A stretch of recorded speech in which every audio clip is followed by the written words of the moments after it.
I'd like to start by asking you, why did you decide to become a Muslim? Is that volume okay? You can hear me.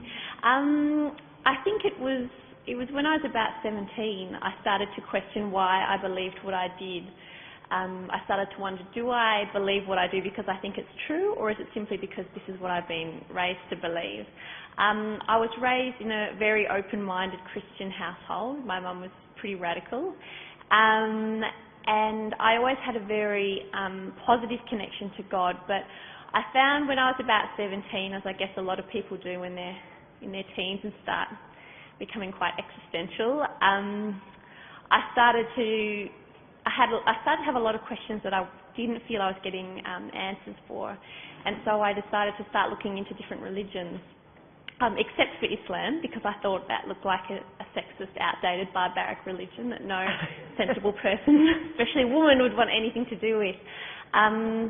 But despite myself, I kept coming across information about Islam. I kept, I'd turn on the TV and I'd find a story about Muslims on TV, or I'd be flicking through the newspaper and come across an article.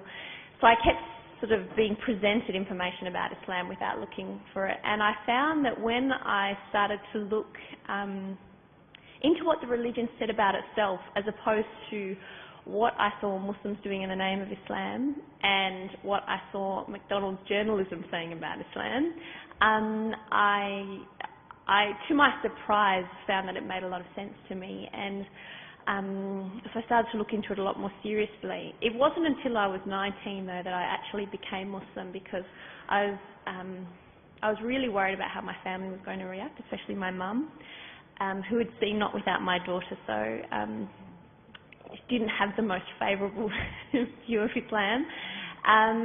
But I think it got to the stage for me when I was about 19 that I realised, look, this actually really makes a lot of sense to me, and I can't live my life just to make other people happy. In the end, I have to make this choice for myself. And so it was at about that point that I decided to become Muslim. And was there something that you felt was missing in your life previously? I'm not sure if it was any sense of lacking or a sense of... To me, it didn't feel like a rejection per se of Christianity or my former life or anything like that. It felt just more like a continuation and a crystallisation of things that made sense to me, and a concept of God that made sense to me. It really engaged me intellectually before it did spiritually, I think. A lot of it, I liked the fact that it engaged me as an intellectual being as well as a spiritual being. So I think that it was really just a lot of small pieces that just sort of came into place at the right time. Did you know your husband at that time? I did know Waleed. I met him when I was 16, but as Waleed loves to tell everyone, I didn't become Muslim for him, and in fact when I did become Muslim, a lot of people in the Muslim community started saying to me, you and Waleed would be really good together. And I actually said, no, I'm not interested. And one night Waleed rang me and sort of expressed an interest, and I said, listen, I wouldn't marry you if you were the last man on earth. I've never lived that down.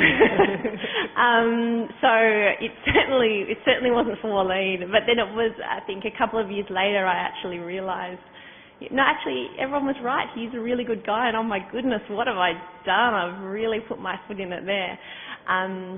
But fortunately for me, Waleed was a very big man, and when I went back to him and said, look, I think I made a mistake, I actually really like you, and he was very kind about it, and big about it, like I said. Although in pretty much every interview we do together, he makes sure this story comes up. So 7 years into marriage, and I've never lived it down. It's sounding a bit as if whatever you say, there's no way on earth you'll do. Yeah. There are many forms of Islam across the world. Just wondering, by what principles do you live your life? Well, definitely I consider that I live my life according to, I guess, a mainstream or orthodox Islamic paradigm, and that's how that's how we raise our children. Certainly I think I have a westernized approach approach to Islam because I'm a Western individual and I have a Western mindset. I have a Western education, and I've brought that to my approach to Islam, which is, you know, a very questioning mind, a rational mind, one that a natural distrust of authority for authority's sake, that sort of thing. But also that I would, but I don't, first of all I need to say I don't think those things are antithetical to Islam at all. But also I do consider myself to have a, like I said, a mainstream orthodox practice to Islam. You know, we pray 5 times a day, we fast Ramadan, we eat halal food and all that sort of stuff. And I guess it's an interesting existence because Islam, despite its long history in Australia, still is in many ways very new to the country, and it's sort of in a community form. And so I think an organic Australian Islam is growing at the moment, and it's being established and created at the moment. So it's very interesting to see what's happening with our community and the approach that we bring to our faith. And it's nice to be a part of that. How would you distinguish that organic Australian Islam from other forms? I think it's, well, I guess the organic Australian Islam that I see is one that is, you know, primarily made up of converts and second and third and fourth generation Muslims, people who haven't had their majority experience of Islam overseas. I think we have quite a laid-back approach to the faith. I think, like I said, I think we come with the Western critique attitude towards things, which I think is very healthy, and I think it's something the Muslim world really needs at the moment. I think, and you can see it play out in just very little ways, the way we have sort of Australianised certain religious practices. For example, for the Eid prayer, we have 2 religious holidays a year, both are called Eid. It's very common for me and my friends to get together for a barbecue for Eid, that sort of thing. It's just these little ways that we've made it Australian, and I guess, you know, like things like Salam Cafe and the other practices I see going on in the community, it's this, it can be tricky at times because I think Australians by nature are quite irreverent, and we like that about ourselves, whereas Islam places quite a strong emphasis on reverence of the sacred. And so for an Australian Muslim, we need to walk that line carefully, which is why a lot of people weren't sure if Salam Cafe, for example, would work, because it seemed that we were mocking the sacred, which we obviously didn't think we were, but maybe, I know we'll come to that later. But I think, I think it is that just sort of Australianised approach of being laid back and looking at things critically and trying to get rid of a lot of the BS, I think, that's come from overseas, a lot of the cultural baggage that we've seen come from overseas that has somehow been infused with our religion. I think when you're approaching it as a relatively new community, you can have a much clearer eye about stuff that has seemed to have seeped into the religion that doesn't really have any place in it, simply because Islam has existed in cultures overseas for hundreds of years, and the two have unfortunately become meshed. So it's easy for us to sift the two out. Are there activities and behaviours and perhaps attitudes that you formerly had that you, or did, that you don't now? Well, I never really drank, so that wasn't a big deal to give up. I'm not sure really. I mean, I was 19, I was still relatively young when I became Muslim. I don't think there really is a huge amount. Like I said, I never really drank anyway, so that wasn't a big deal to give up. And I still do all the sort of things that I always did. You know, I still study, I still work, I still go out with my friends, and you know, that normal sort of stuff. So I'm not sure if there has been. I think a lot has been added to my life, but I don't really feel like a lot has been taken away. Has your faith affected your tastes in things like art, music? Yeah, definitely. It's interesting, actually. I think I definitely seem much more inclined towards, you know, Middle Eastern and Moroccan and that sort of thing, aesthetics in that sense. I guess that's my way of trying to find my way within a very old tradition and finding my place in that. And I think that's through doing a lot of travel in the Muslim world as well and feeling a connection to that. In terms of music, unfortunately, I still have pretty bad taste in music. I still listen to terrible FM radio and stuff like that. I think what surprised me is that my taste in food has really widened. I think, 10 odd years ago, the Australian palate was still a bit bland. It was just standard at home for us to have chops and 3 veg for dinner. And so I find that, I'm much more courageous and interested in foods. I never used to like things like olives and dates and all that sort of stuff, but now I genuinely feel a natural affinity towards it, I guess, not just for cultural reasons, but those foods actually have a real place in our religious tradition as well. So I have an attachment in that sense too. I know that you've seen ECATs in Malaysia, I think. What impression do they have on you? I think the first thing that struck me is it's a really good example of the diversity of the Muslim world. The Muslim world is just so extremely diverse, and I think clothing is a really good example of that. The caps that you see. One of the first things that really surprised me was that a lot of them are silk, and you see men wearing them where in Orthodox Islamic law, men should never wear silk. It's actually forbidden. Silk and gold are meant only for women. So it's very interesting to see that this was the standard cultural dress of a lot of these very practicing Muslim countries. And so you see that, but you'd never see men, for example, in Saudi wearing that. You'd never see men in Northern Africa dressed like that. And it was nice when I think we're at a time in the Muslim community where a lot of people are trying to homogenise us and make us all the one thing, to see actually for 1400 years we've had a very diverse tradition in every respect, from the food we ate to the way we approached our faith, and I hope that we don't ignore that. There is actually quite a lot of controversy in various parts of the world about the way in which Muslim people, and particularly nowadays women, dress, which I'd like to discuss. But what are the main guidelines in terms of Islamic dress? There actually aren't a lot of specified guidelines. The idea is that for men and women the clothes shouldn't be tight, and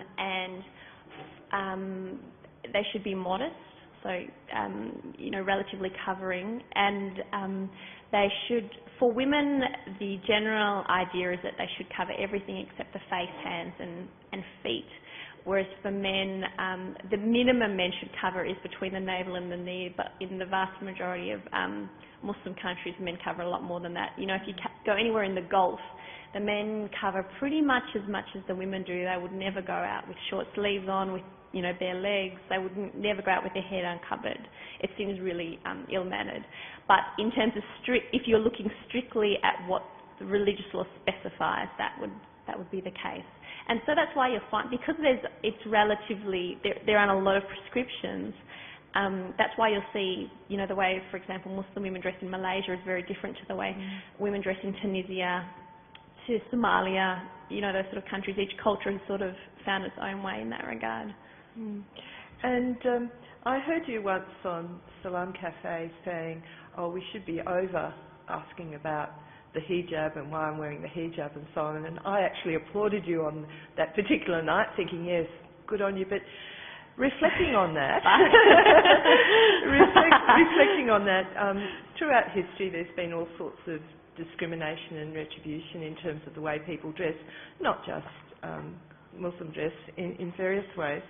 And it's pretty obvious today that in some Western countries and even in some Muslim countries that we're far from a consensus on the issue. So let's start by asking why you wear the hijab. So why do I wear hijab? Yes. I think I wear the hijab ultimately as an act of worship to God. That's ultimately what it comes down to. As a Muslim, I think Muslims believe that you have the potential to make anything you have the potential to make anything you do become an act of worship. As a Muslim, if anything is done with the right frame of mind, you can turn the mundane into the sacred. And so the way that we dress is simply a part of that. The way that we eat, the way we put our shoes on, everything. Some people have said, this fixation on the minutiae is a signal of a very juvenile religion. But for us, we just see it as the opportunity for everything you do in your life to be the potential for a connection to the Creator.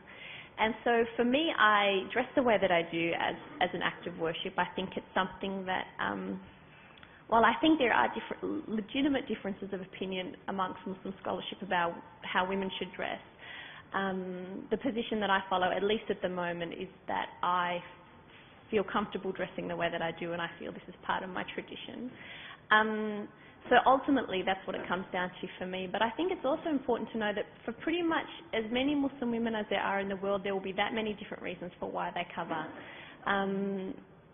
The majority of them would say that they do it out of it, as again, for themselves as an act of worship to God. But for a lot of women, there's also other reasons laid on top of that. I think it's, for a lot of women, it is multifaceted. For some, it's simply part of their culture. That's just how they dress in their culture, and it's part of their cultural identity. For some, it's a political statement. You know, in countries like Iran and Egypt, women actively put the hijab on as a way to protest against the government that they saw as taking away their rights, and as against colonisation. And for some women in some cultures, the more you cover, the higher your status. So they do it for those reasons. In some Muslim countries, the women are simply forced. You know, Afghanistan, Saudi Arabia, they have to dress this way. They don't have a choice. But, of course, the flip side for that being in some Muslim and non-Muslim countries, women are forced not to dress this way. It's not just countries like France where covering your hair in certain institutions is prohibited. Turkey and Tunisia don't allow women to cover either. And they're Muslim, so-called Muslim countries. So I think, I guess I find that very disappointing as a Muslim, but also as a woman, that I would really like us to see the day where a woman can choose to dress the way that she wants to, and it's nobody else's business, and she's not sanctioned for that, and she's not taken as how she does or doesn't dress, or how much she does or doesn't cover, as being some sort of indication as her worth as a human being. And I think for too long, men, either as individuals, as religious leaders, as the state, have tried to control women by how much they dress, whether it be too much or too little. And I'd really like us to move past that. I don't think that's going to happen for a while, but the ideal, I think that would be. I suppose that, there are views that the hijab symbolises women as an inferior sex, that it oppresses women, and, as you've just said, happens in some countries. And men, you did mention before, in some countries men do cover, but it seems that the dress code isn't quite as restrictive for men. And I'm just wondering, why the laws, the LORE laws, should be stronger for women. Yeah, that's an interesting one. And like I said, I think there's been some interesting scholarly debate on that. A number of, especially modern day Muslim scholars, have said that really what the laws are trying to say is that men and women should simply be dressing modestly according to the customs of the area in which they live. So if you live in a country like Australia, it's not necessary for you to cover your hair, because you can dress quite modestly by your society standards without covering your hair. Whereas in another country like Saudi Arabia, it would be very immodest for you to walk around in a t-shirt, so you should accommodate to that. A few modern-day Muslim scholars have taken that approach, and I think there is definitely valid reasoning in that. And they also make the valid point that you can argue that there's nothing in the Qur'an that says a woman has to cover her hair. But a lot of scholars disagree with that and that interpretation. I think definitely the amount that the majority of scholars agree has to be covered is more for a woman than as a man in the public sphere. And I guess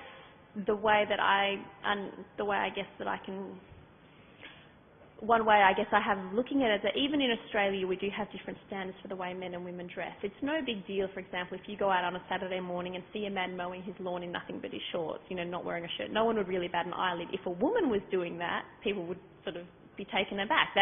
Even in Australia we do have different standards on how much men and women should have to cover. Now, obviously, that's not the same as, what you'd find in Afghanistan, for example, but I think every culture has a different approach to what is appropriate for how much men and women cover. So I think for me, I've been wearing the hijab, 11 years now I've been Muslim.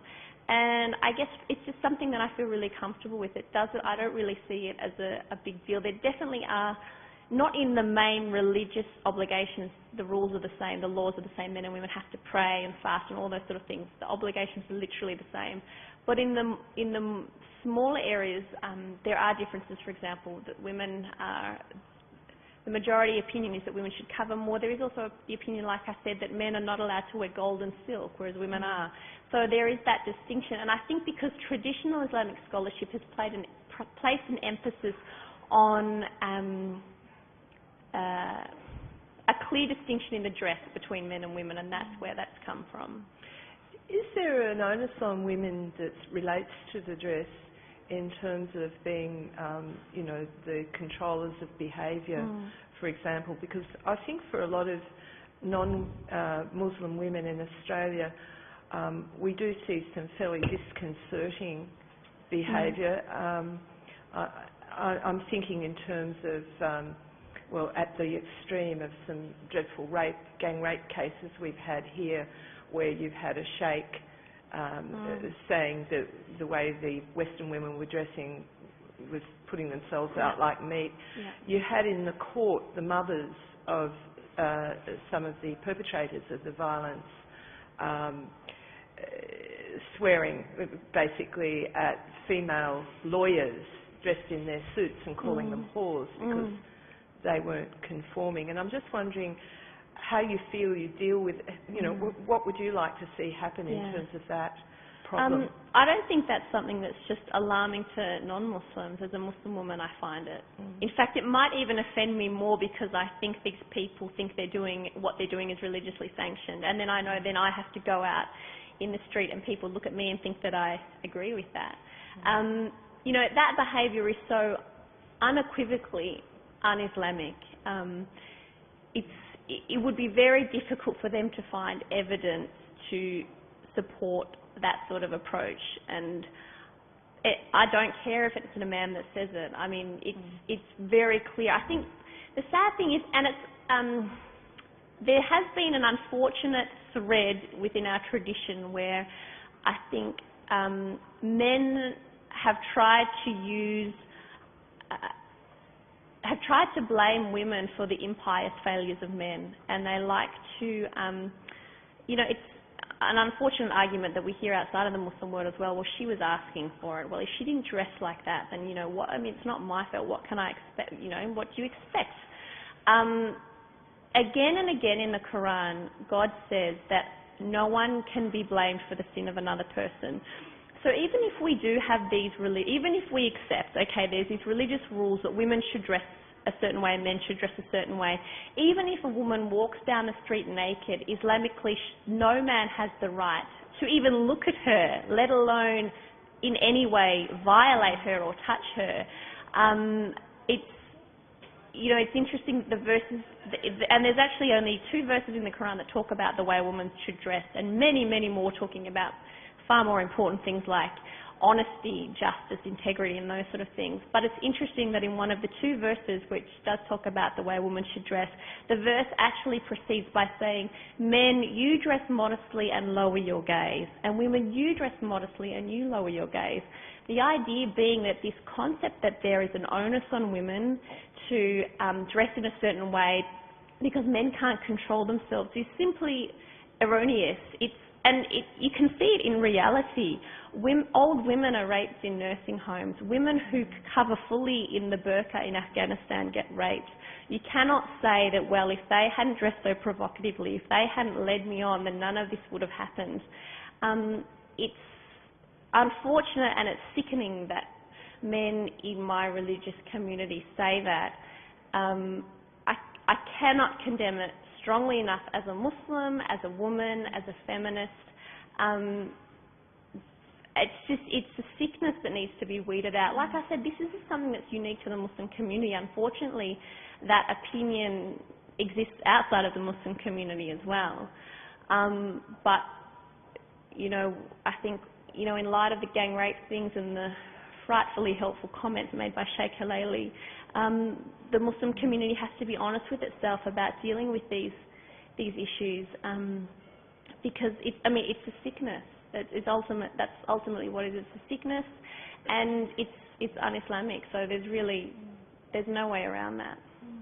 And I guess the feminist side of it, in fact, is one of the things that a lot of women worry about. I think we tend to think we fought so hard for equality, and as you say, this sort of thing is not helpful to anyone. But what is the, how would you characterise the relationship between men and women, perhaps your own relationship?